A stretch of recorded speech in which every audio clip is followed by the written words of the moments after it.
Their first meeting happened in a moment no one planned for. But sometimes, what happens suddenly is more genuine than 1,000 decisions. At the time, Kiara was just beginning her journey as a princess. Not just learning how to hunt, but trying to understand the world her father ruled. As for Kovu, he came from a completely different world. A world on the other side of life, where harshness outweighed play, and loyalty to Zira mattered more than any feeling. But when their eyes met for the first time, something unnatural happened. It wasn't love at first sight, but it was as if each of them saw the missing part of themselves in the other. They spoke cautiously, in low voices, as if they were afraid to hear themselves. But the strange thing, they found they were very much alike. The same defiance of orders, the same silent rage, the same doubts about their families, and the same thirst for freedom. Kiara wasn't what her father always tried to make her out to be. Not just a little cub who needed to learn obedience. And Kovu, despite his tough upbringing, had a heart that could feel. And over time, the meetings repeated. Unintentional at first, but later, very intentional. With each meeting, Kiara laughed more, and Kovu looked at her with eyes no one had ever seen from him before. Even the hyenas, even Nuka, sensed something different was happening. But Simba? He was the only one whose heart was uneasy. Not because he didn't feel it, but because he felt everything. He saw in Kovu the ghost of Scar, and in Kiara's smile, he saw a danger approaching. Not just a threat to the crown, but to his daughter. He knew very well that Zira never stays quiet, and that she was guiding Kovu step by step toward her old dream, revenge. That's what made him watch, restrain, suffocate,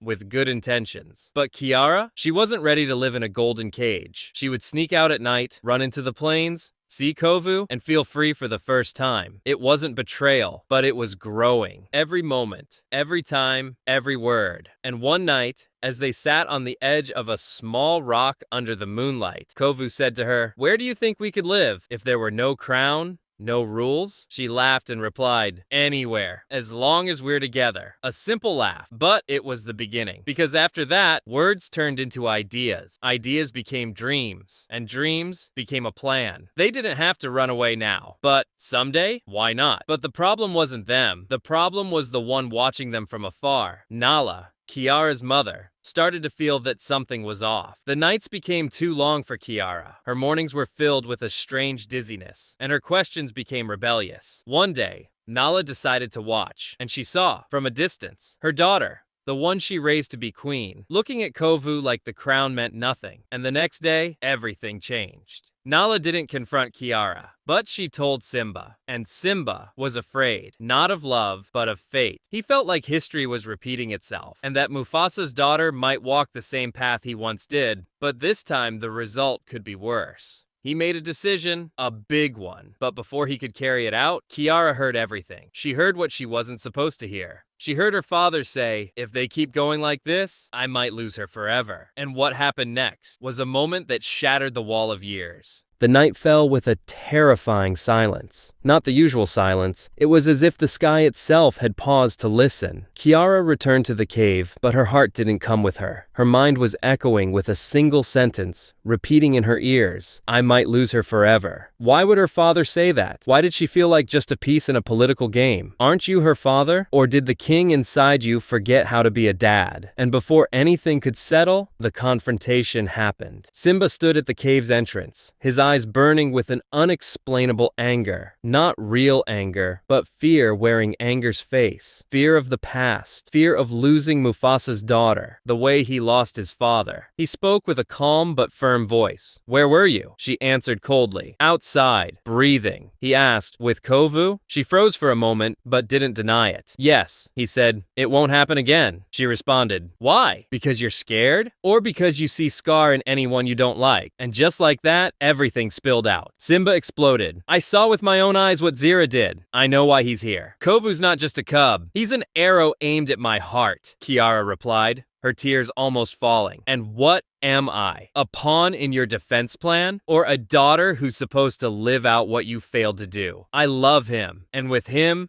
I feel like me. Not the king's daughter, not the heir to the throne, just Kiara." Silence fell.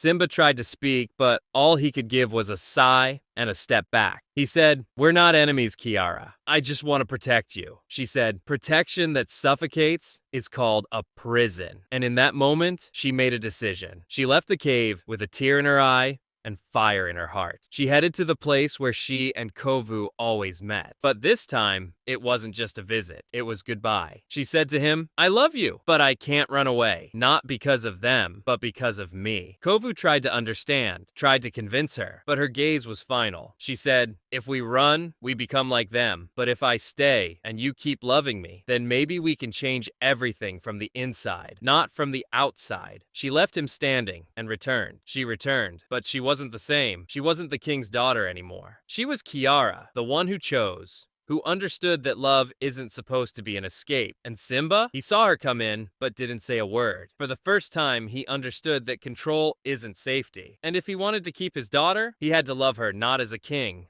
but as a father. And Kovu? He waited, not for a night, not a day, maybe years. But he knew that true love doesn't run. It stays.